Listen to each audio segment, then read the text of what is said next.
Hello, and welcome to Encounters with Polish Literature, brought to you by the Polish Cultural Institute, New York. I'm David Goldfarb, and I'll be your host. I was recently reading this passage from a story written by a writer from Poland. Ordinarily, I went to bed early, but that night we had been chopping cabbage, and all the girls had gathered at our house. This was the custom in our town. We chopped cabbage for pickling in barrels, and everybody ate bread with cracklings and told stories. One day the girls would gather in one house, the next in another. Sometimes they'd break into a dance in pairs. I had a sister-in-law who could play all the dances on a comb. A scissor dance, a quarrel dance, a good day.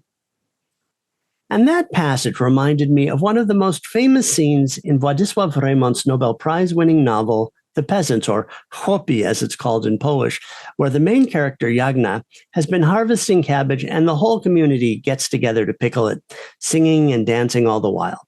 And all this is rendered beautifully in the recent animated film based on Reymont's novel by D.K. and Hugh Welchman, The Peasants. And I was reminded of how, all right. Maybe you aren't all into kapusta kieszona, or pickled cabbage as it's called in Polish, but bear with me. If you pickle the cabbage while it's still young, just when you can start harvesting the dill, and you open the jar in the autumn, the aroma suddenly transports you to the spring. So even if you aren't fond of pickled cabbage, you should try making it for yourself, just for the aroma when you open the jar 4 months later. And then, as long as you've got the jar open, give it a try. It's like a time machine. That passage isn't from Reymont, but another Nobel Prize-winning writer who wrote in Yiddish, Isaac Bashevis Singer, in his story about two women from a shtetl near Lublin, Zeitel and Rickel. And it raises the question of whether we can think of Singer as a Polish writer. Until fairly recently, if one asked who the Nobel Prize-winning Polish writers were, or if you asked somebody Polish, they would respond Sienkiewicz, Reymont, Miłosz, and Szymborska, and more recently, Olga Tokarczuk. But Zinger didn't write in Polish, so he was usually not included, as Günter Grass is not included, though he was born in Gdańsk when it was the free city of Danzig, because he wrote in German. Zinger once said in an interview with Philip Roth that Poles who wrote in Polish and Jews who wrote in Yiddish, in his era at least, largely maintained separate cultures. And he considered the English translations of his Yiddish works to be the definitive editions for translations into other languages. At least during his lifetime, that's how it was. But can two cultures occupy the same lands for 1,000 years and never meet? Was Zinger making a nod toward Reymont in Zeitel and Rickel? One certainly doesn't need to have read Reymont to know how cabbage was pickled in the countryside. But Zinger was an intelligent person, aware of literature at the age of 22 in 1924, when Reymont won the Nobel Prize, and he did not leave Poland until 1935. Could he not have read it? And even if he hadn't, how different could the process of pickling cabbage have been by people who were neighbors, even if some were Catholic and some were Jewish? The kosher laws don't have much to say about cabbage. Before we meet today's guest, I'd like to remind you to subscribe if you like our series. Click the bell to receive notifications about new episodes, and follow our playlist down in the description below to catch up on past episodes. Dr. Agnieszka Legutko is Senior Lecturer in Yiddish and Director of the Yiddish Language Program at Columbia University. She received her PhD with distinction in Yiddish Studies from Columbia. She specializes in modern Yiddish literature, language and culture, women and gender studies, and spirit possession in Judaism. Her research interests include trauma, memory, performance, and the body represented in Jewish literature, theater, and film, as well as Polish and Jewish cultural interconnections.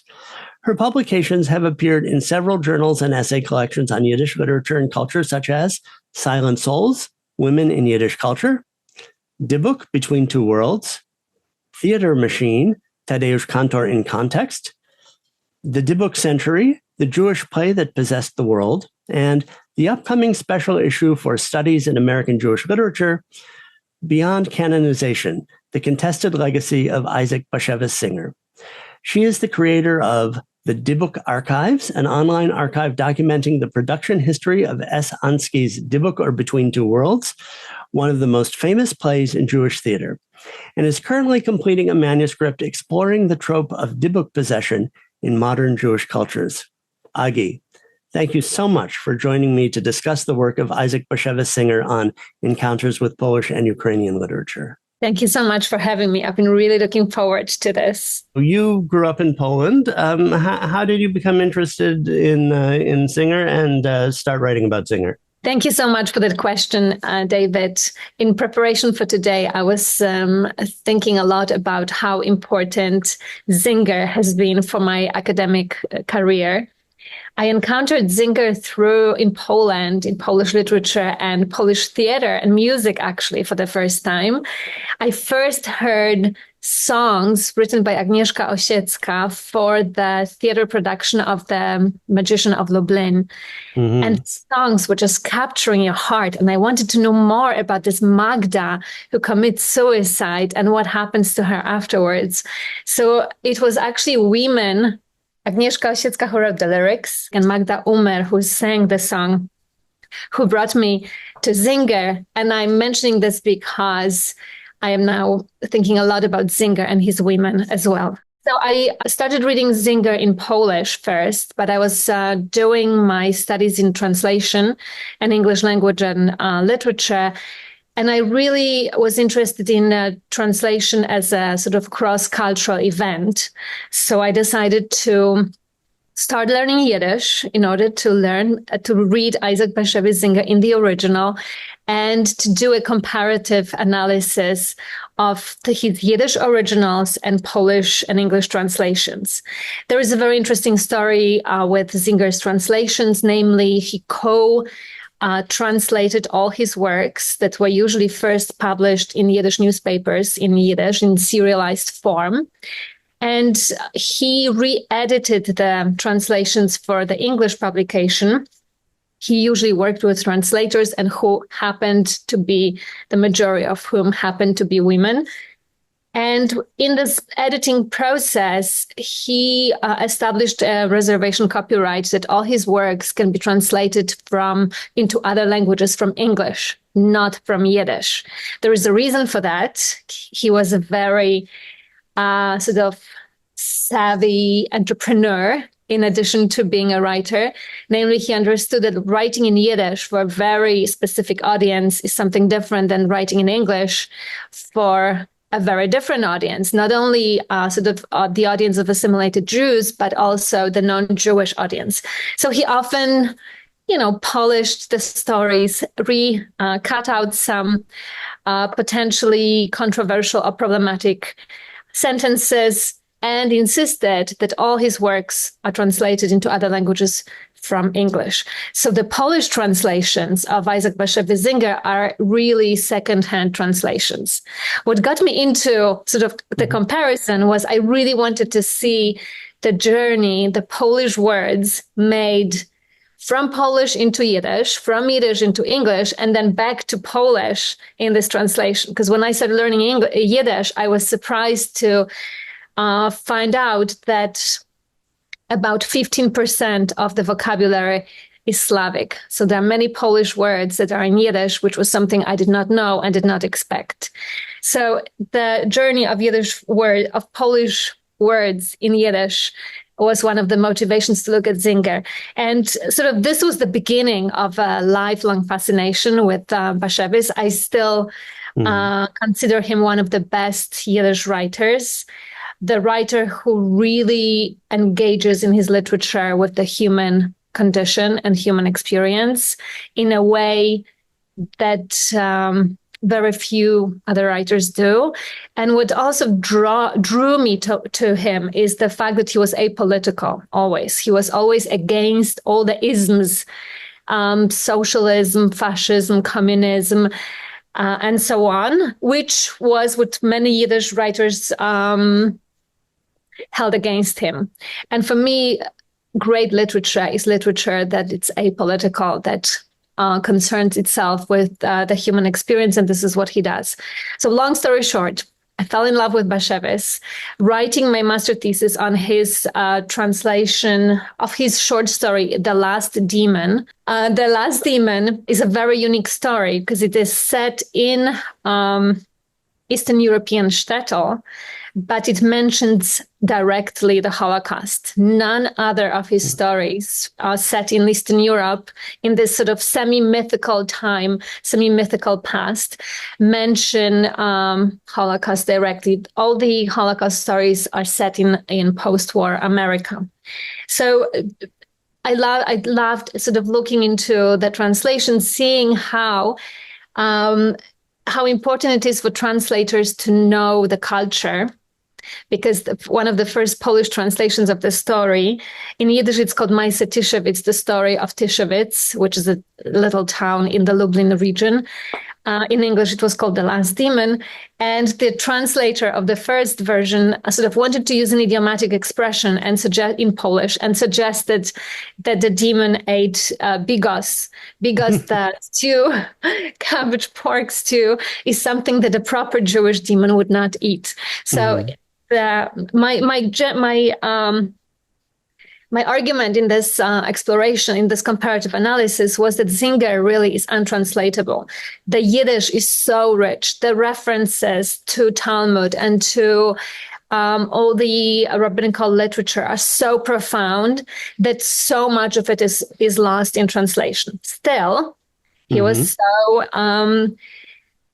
genius in his taking care of his translations into other languages that he was awarded Nobel Prize in 1978 for Yiddish literature. And I want to, if I may, read a short passage from his Nobel Prize lecture, which I always show to my students. And when I first read it, it just captured my heart. He says, this is a passage from Nobel Prize lecture. One can find in the Yiddish tongue and in the Yiddish spirit expressions of pious joy, lust for life, longing for the Messiah, patience and deep appreciation of human individuality.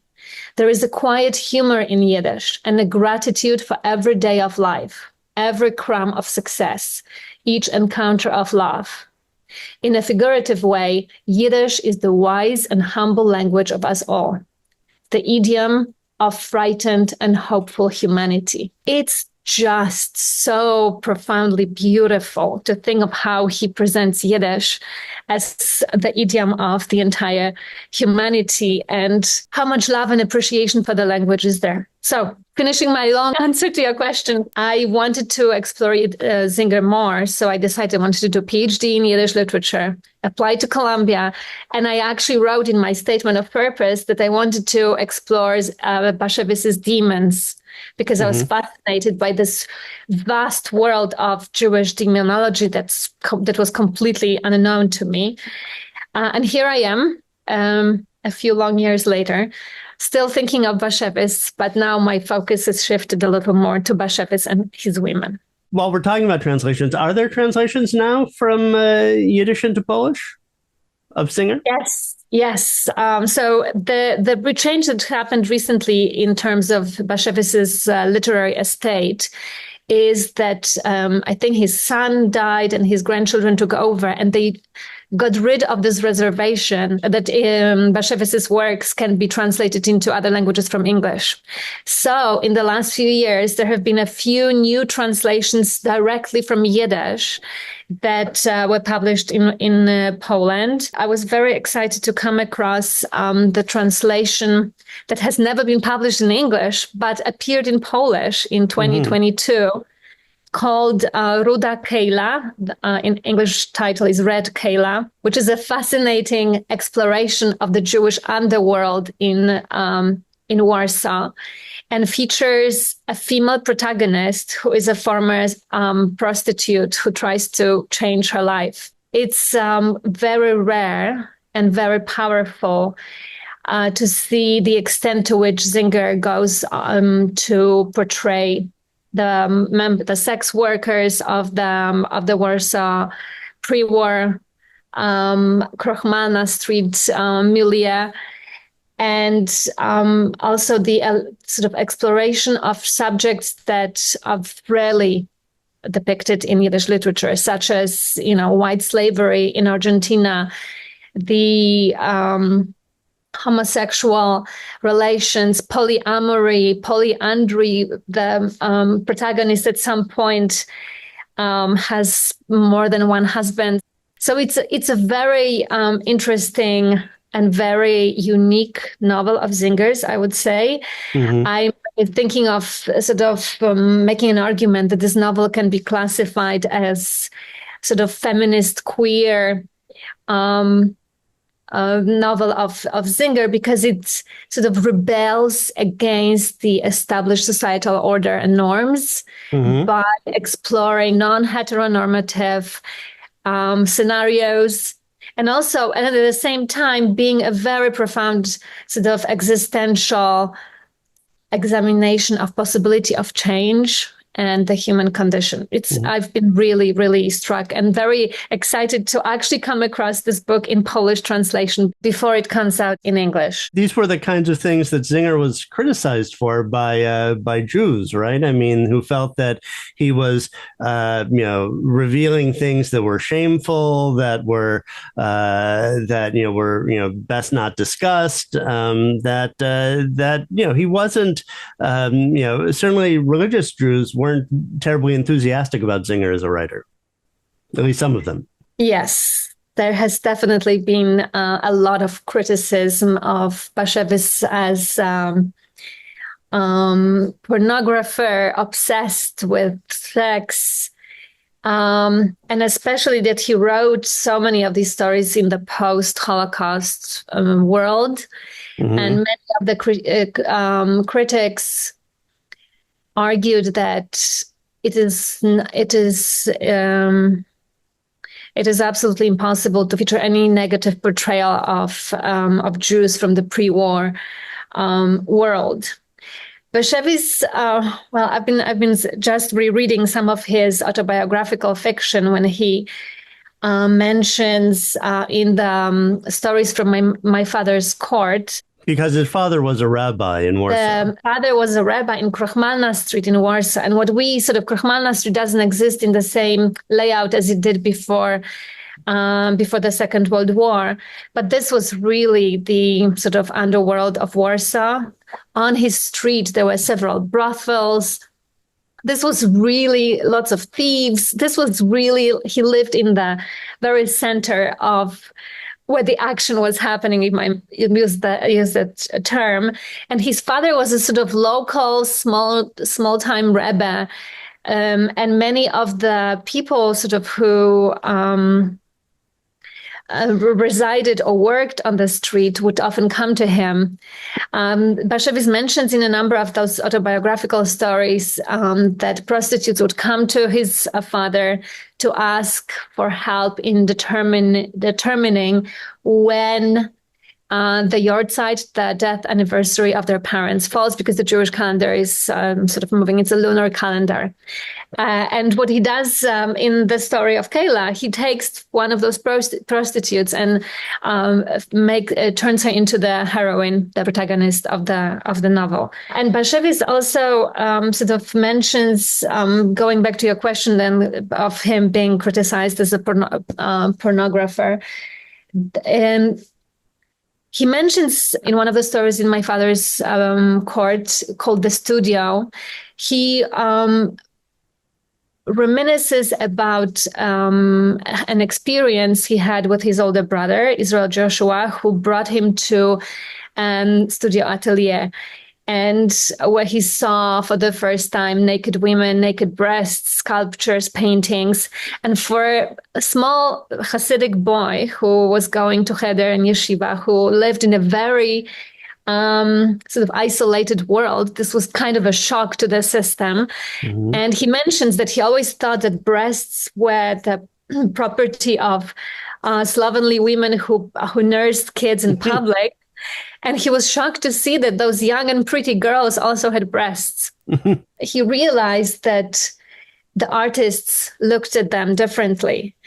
So this scene is featured in My Father's Court, but then there was a documentary made about Bashevis in 1986, and he sort of goes back to that story, and he sort of makes his literary manifesto. He says that, my brother took me to this studio atelier, and I saw these women and their naked bodies, and I thought, I want to know more about them. I want to read about them. I want to write about them. And this is what I find fascinating about Bashevis. And sort of this goes against this mainstream critique of his portrayal of sex life and women, that he was genuinely interested in women's experience. And he gives enormous space to women in his fiction. What very often has been criticized by, the male alter ego who has, and this is a scenario repeated in many of his novels, who has several affairs at the same time. Usually there's a wife, non-Jewish mistress and a Jewish mistress. At the same time, like, to turn it around, yes, but he gives a lot of space to these women. He's actually listening to them. He pays attention. We learn a lot about them, about their passions, their aspirations, their intellectual aspirations, their trauma, their pain. For instance, the novel Enemies, A Love Story, I found, again, a groundbreaking novel in a sense that it's one of the very first explorations of women's experience in the Holocaust. Like Masha, the Holocaust survivor who is traumatized by her experience of her life after the war, but also he touches upon the issues of sexuality during the Holocaust, which is something nobody talks about. So I would argue that Bashevis, with his genuine interest in women and genuine interest and compassion, because I argue that he has a lot of compassion for the human being, flawed human being. For instance, in comparison to other writers like Sholem Aleichem or Peretz, I am not sure if they have as much compassion for the flawed human being as Bashevis does. I think he really tried to capture the experience of Jews in the world. But he seems to really, maybe it's from growing up in a place like Rachmaninoff Street that he, is so open to, everybody's, all of his characters' flaws, all the things that we could look at. Let's look at, maybe you want to look at like Gimple the Fool or something like that, because that seems to be, since it's an early story and one that's, kind of a prime example of somebody who's, seems, to have all sorts of faults, all sorts of flaws, but the narrator of the story can accept them. In my opinion, Bashevis could have gotten the Nobel Prize just for Gimple the Fool. The Yiddish word, which is sometimes hard to translate, Menschlichkeit, being a mensch, being a decent human being. Mensch means a person, but it's also a compliment, sort of referring to this. I think Gimple the Fool, the character of the story, is a true mensch, with his understanding of the flaws of his wife, who, in conventional reading can be read as Elka, the slut who sleeps around and none of his kids are his, and so on. From the feminist queer perspective, she can be described as a woman who embraces her passions and her sexuality. But the fact that Gimple accepts his circumstances, he loves the children, he loves her, as David Roskis argues, this Gimple the Fool can be read as a love story. As in the moment of, when he has a moment of weakness and wants to take revenge on the town by urinating in the dough for bread, it is Elka who appears in his dream and sort of saves him. And I think like it's really a story of a profound humanity. Knowing that the story was written in 1945 adds another layer of interpretation of the story, because when you think about the timing when he wrote it, and again, the story is set in this semi-mythical past. This is a story about Jews in Europe. This is the story of the fate of Menschlech, Jews who are being taken advantage of and have no other option than leave. Mm-hmm. So it's this is for me also a mark of great literature that you can interpret it in a multitude of ways. We should say what the little more linearly what the story is. So the story is in the first person. It's told by Gimple himself, who's regarded as kind of a simpleton. He marries Elka. Elka is sleeping around, as you said, but he's always forgiving. He says at a certain point when she asks for forgiveness, I being Gimple said, "What is there to forgive? You've been a good and faithful wife," even though that's not true, right? "Whoa, Gimple," she said, it was ugly how I deceived you all those years. I want to go clean to my maker, so I have to tell you that the children are not yours." And, is the sort of the Singer character's, opinion all the time is always like, well, what good would that do me? Right? I mean, why should I be vengeful and spiteful? Why, better that it's about me. It's about, that I, be a forgiving person, right? I mean, that's always his, seems to be his repeated perspective in a number of the stories. So we brought to my mind two more things that, Gimple has become an archetype of the schlemiel in Yiddish literature, right? This sort of, I don't want to say loser, but that's not necessarily a super successful person. Yeah. And it, when you think about the Coen brothers movie, A Serious Man, mm-hmm. It opens, with sort of, it's like a modern rendition of a 1960s schlemiel based mm-hmm. in Minnesota. But the movie opens with a quote from Rashi, which they most likely, the Coen brothers, made up: "Accept everything that happens to you with simplicity." And mm-hmm. this is exactly what Gimple does, right? Yes. It's like, what will it give? What, as you said, what good will it give me if I start, being upset? And speaking of going back to our earlier, better to live in denial than to be bitter. Absolutely. Like the only power we have is to choose how we react to events that happen, right? Mm-hmm. And this is what he chooses to do. Mm-hmm. We just one quick comment about the conversation we had earlier of translation. So in mm-hmm. Gimple the Fool, there is a very famous line in Yiddish that's not in English, in which, when he has a moment of crisis, Gimple talks to one of his fellow shtetl-mates and says, that he's going, whether he should go to the rabbi, that he doesn't, that he's not the father of his children. And his interlocutor says, "What do you want? Jesus didn't have a father either," which is a brilliant comment. And also, like, Bashevis has a great sense of humor, which comes up in various places. But this line was removed from English. Because it might right? offend his English readership. Also, it's there seems to be a kind of meta commentary in there about fiction, right? Because fiction, he talks about fiction and lies later in the story. And another toward the end, he says, "After many years, I became old and white," meaning white-haired. "I heard a great deal, many lies and falsehoods. But the longer I lived, the more I understood that there really were no lies. Whatever doesn't really happen is dreamed at night. It happens to one if it doesn't happen to another.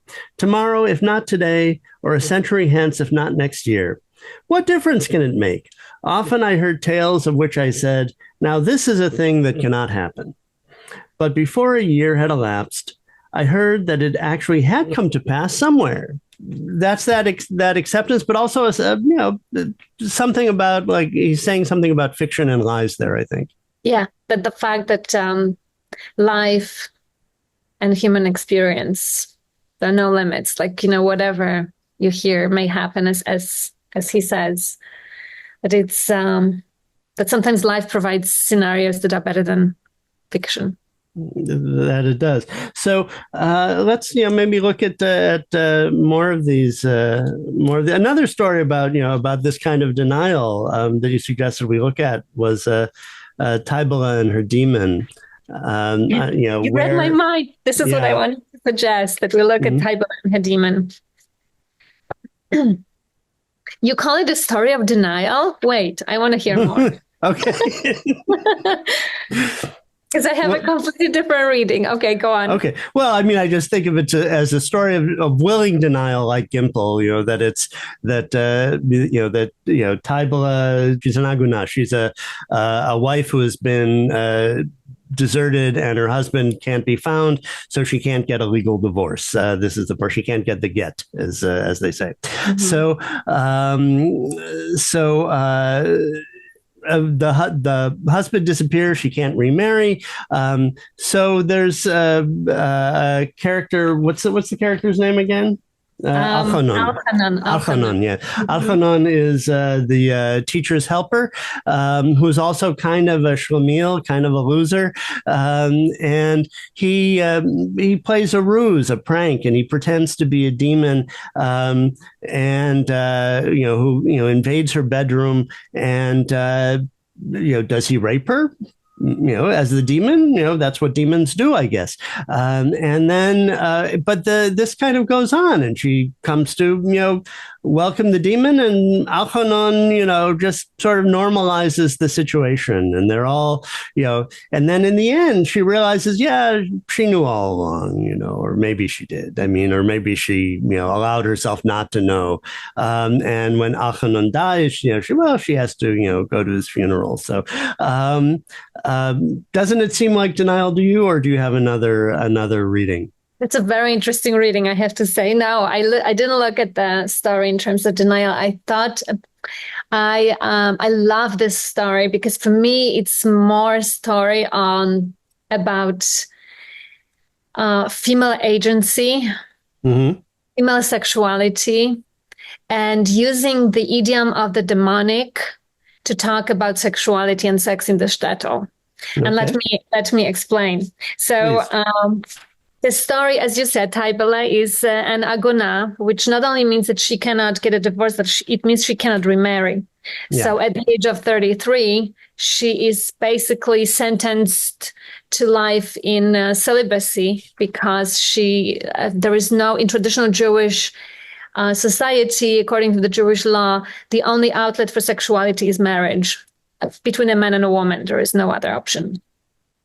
And the story begins with Tybala sitting with her friends on her porch and telling when they exchange stories. And Tybala tells a story of a demon who came and ravished a young Jewish woman and then lived with her as a man and wife. So this is Bashevis's sort of intertextual allusion to medieval Yiddish folk tales about she-demons who marry Jewish men. And again, at that time, the stories were often used to talk about interfaith marriages and sort of hidden homosexuality. So the demons are very useful sort of tool to talk about sexuality in the shtetl. And Alchanan, as you said, this sort of archetype of schlemiel and loser, who is a poor helper's teacher. He wanted to be a wedding jester, but the guy who is a current wedding jester keeps on living. He doesn't have many good prospects. He overhears Tybala telling the story, and at night comes to her house and says, I'm the demon from the story. You told the story with such passion that I heard it in the abyss and I came to realize it. So for me, this is a story of a woman expressing her sexual fantasy, expressing her sexual desire. Again, she has no outlet, so there's no legitimate outlet. And he comes and sort of uses her, the narrative she provided, to engage in a sexual encounter with her. The question of rape is very important here. When you look closer at what he does when he comes, he doesn't come in and just rapes her. If I may read a passage for you. Hurmiza, the teacher, so he said that he was a demon named Hurmiza, went on with his persuasions, some sweet, some threatening. He argued so long, adducing such witty parables and proverbs, that Taibele was finally obliged to smile in her extremity. Hurmiza vowed that he had loved Taibele for a long time. He described her dresses and shawls she had worn that year and the year before. After a while, the demon got into Taibele's bed and had his will of her. Mm-hmm. Before Hurmiza left, he kissed her long and lustfully. And since he was a demon and not a man, Taibele returned his kisses and moistened his beard with her tears.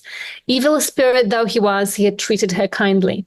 When Hurmiza was gone, Taibele sobbed into her pillow until sunrise. When you look at Talmudic prescriptions referring to sexual intercourse, Talmud gives specific instructions that before the actual act, the man has to establish an emotional connection with the woman. He has to say something to her, build some rapport. So when you look at what Hurmiza does, he actually does that. He is establishing emotional connection with her. I find this story absolutely moving because it offers, again, through the demonic performativity or this demonic charade, it offers two lonely people a chance to find love, companionship, and relationship. Mm-hmm. There are hints throughout the story. Does she know? So this is going back to your denial.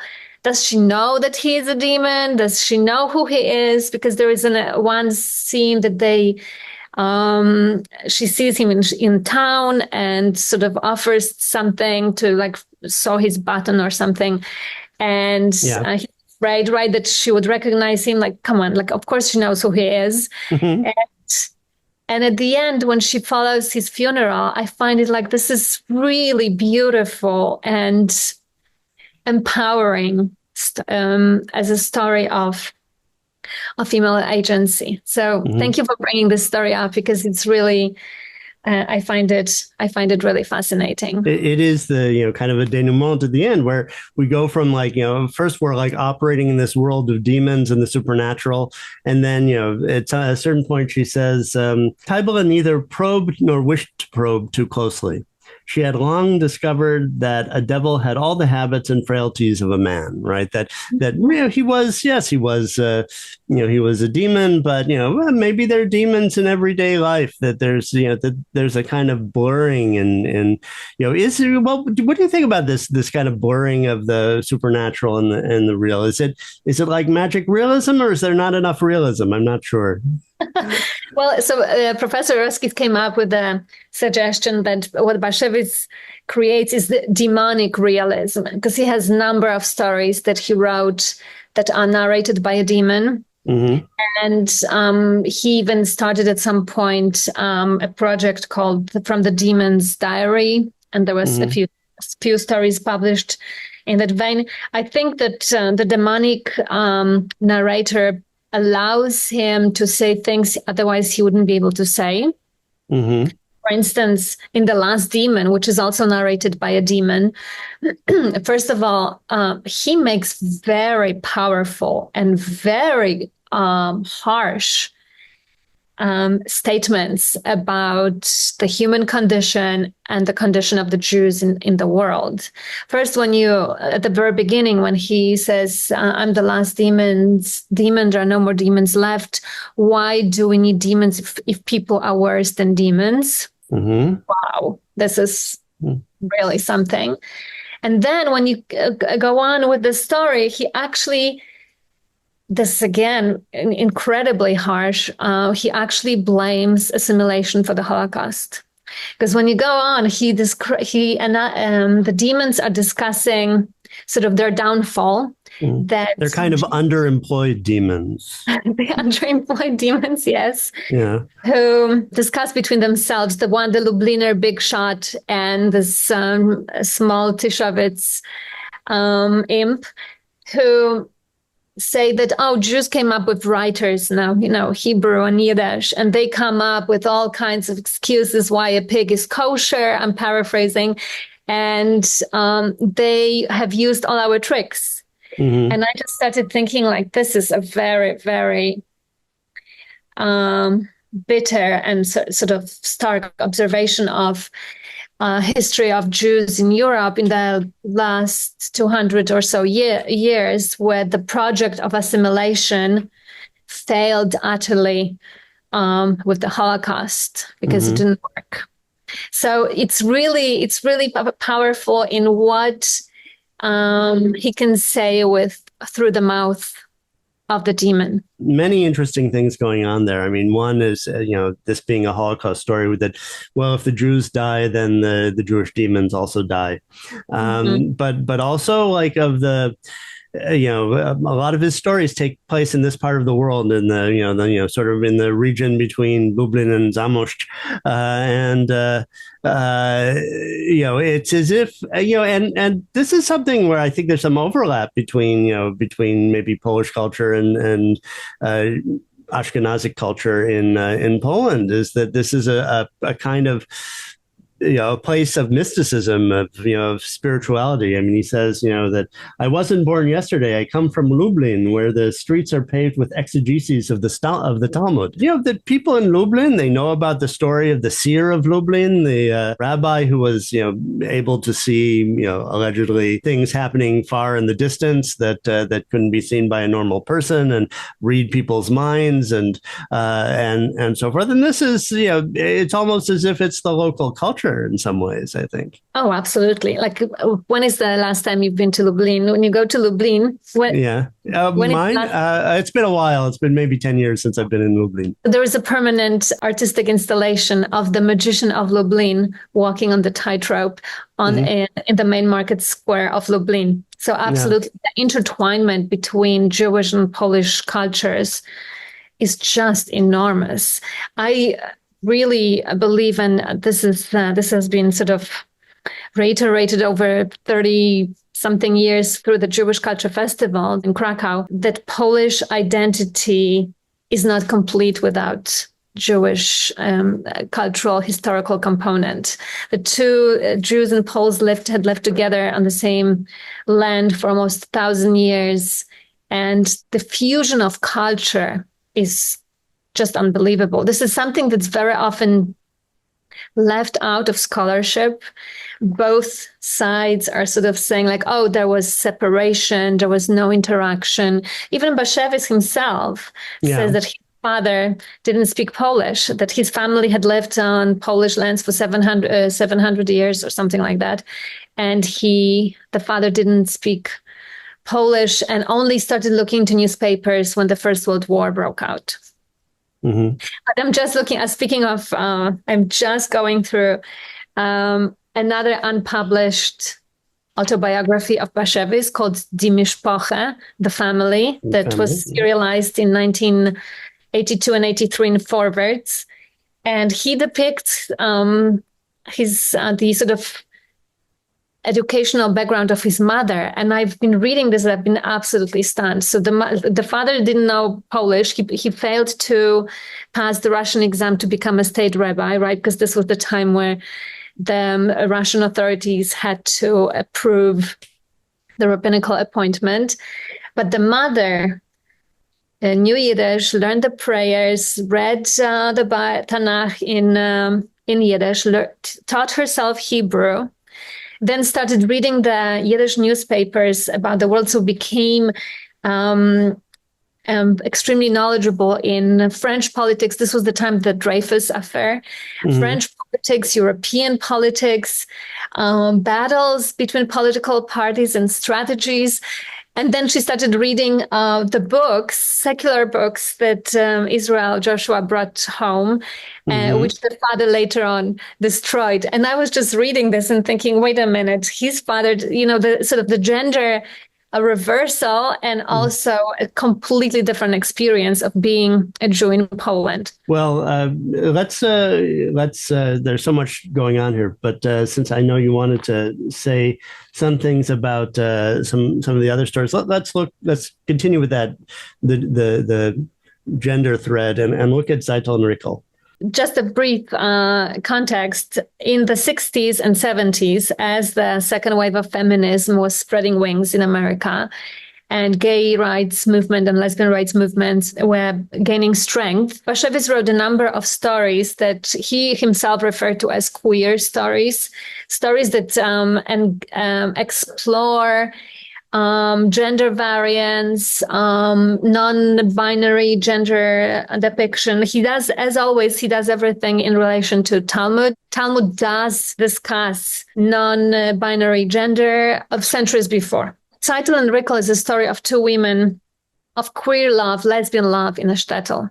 Two women, and usually with Zinger, he gives us a biography of every character, of the main characters.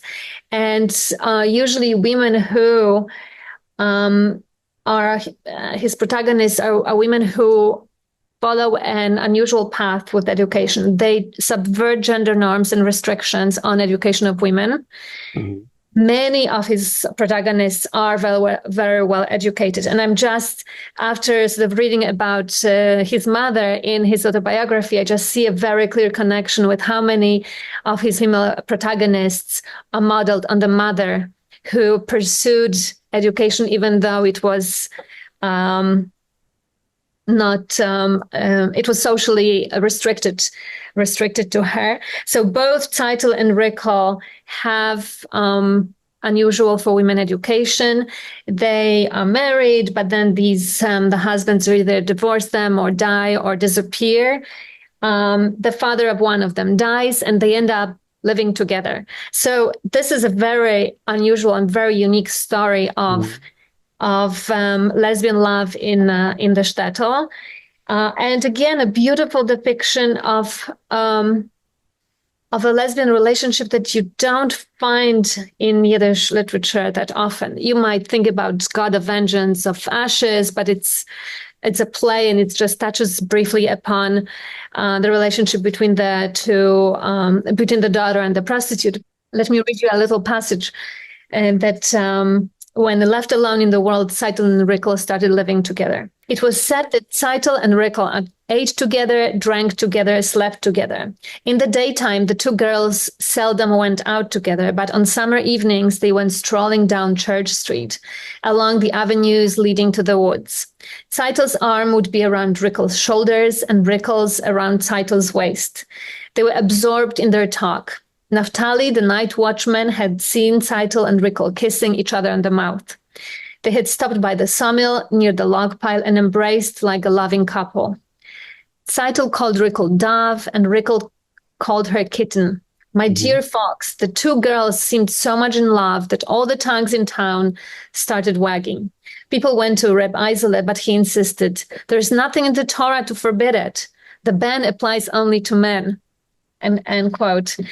Again, and this is part of sort of this argument of Zinger as queer writer that he presents, and I'm quoting here a scholar who recently written a dissertation about Zinger, presents queer characters in a very emphatic and very relational way, non-judgmental, just with warmth and sympathy. This is what I find fascinating in Zinger. And at the end of the story, and this happens in almost every of his queer stories, the character either disappears from town or is killed or commits suicide. So basically, and this again, I'm sort of building up my argument here of Zinger as a queer feminist writer, that this goes along with queer theory of failure. Jack Halberstam wrote a lot about how queer sort of characters and relationships are portrayed in arts and literature. They usually end up in failure, as if there was no space in heteronormative society for such relationships. But arguably, the failure is part of the queer experience that can be explored in this very unusual way.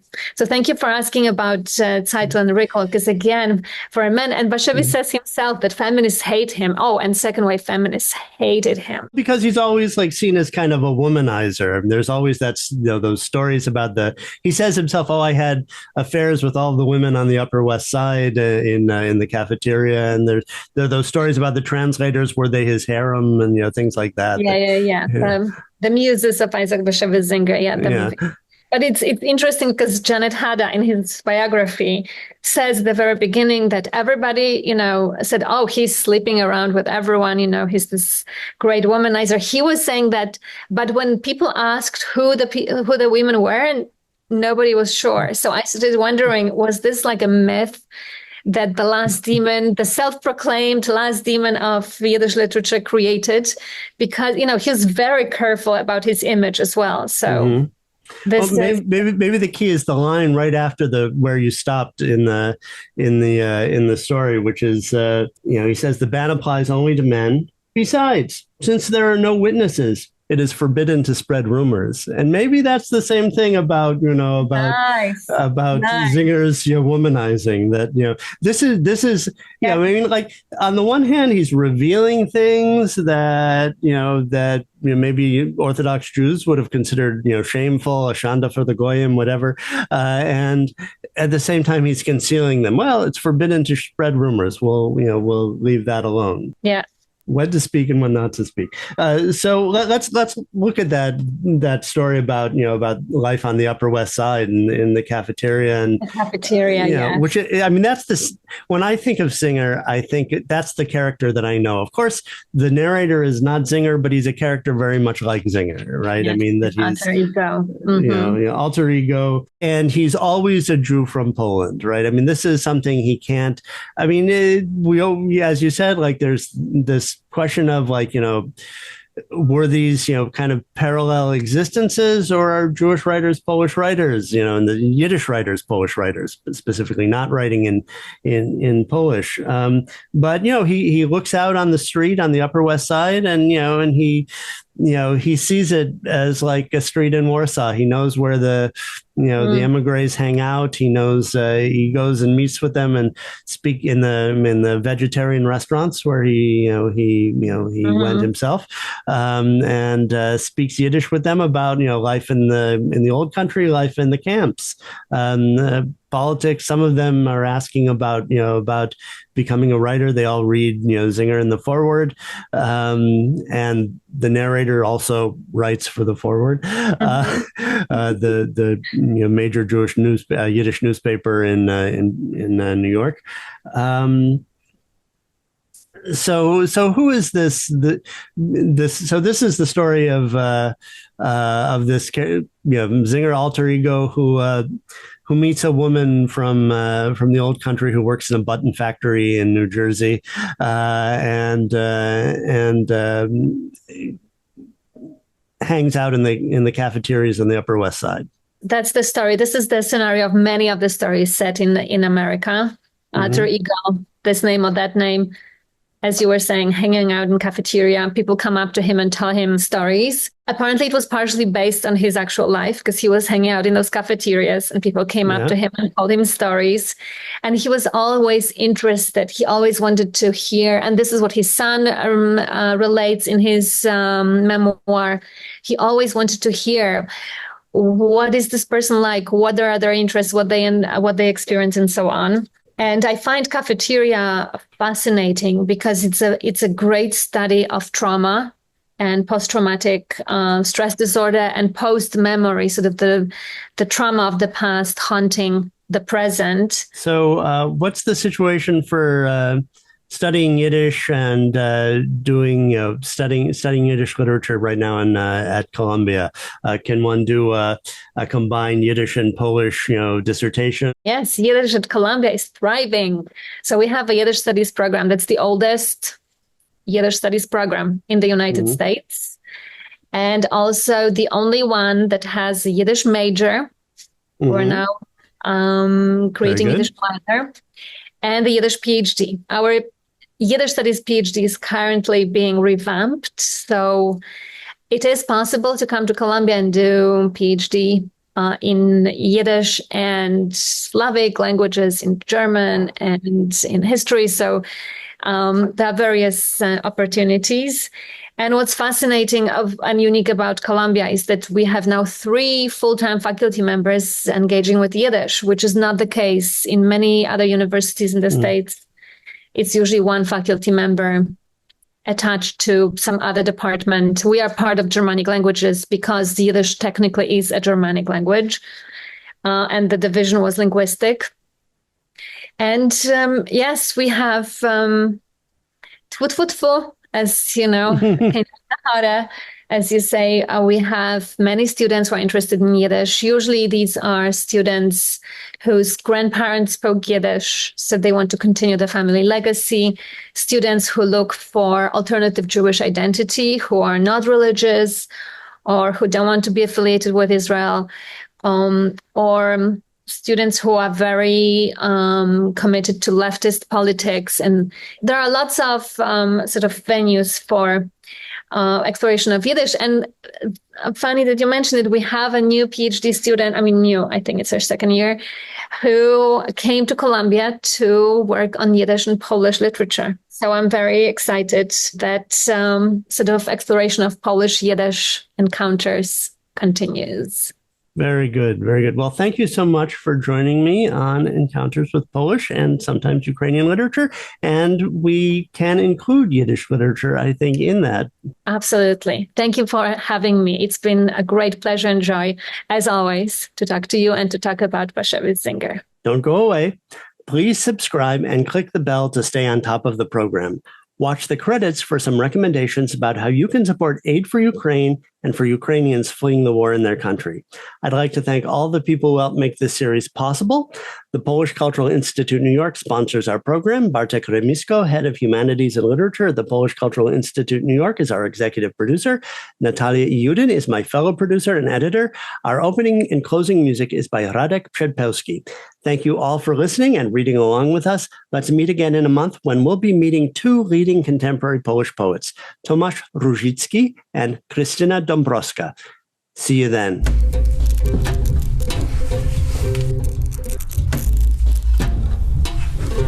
Jest to szary dzień, jak zawsze w tej okolicy. Cała sceneria wydaje się chwytlanej fotografią z ilustrowanej gazety. Tak szare, tak płaskie są domy, ludzie i pojazdy.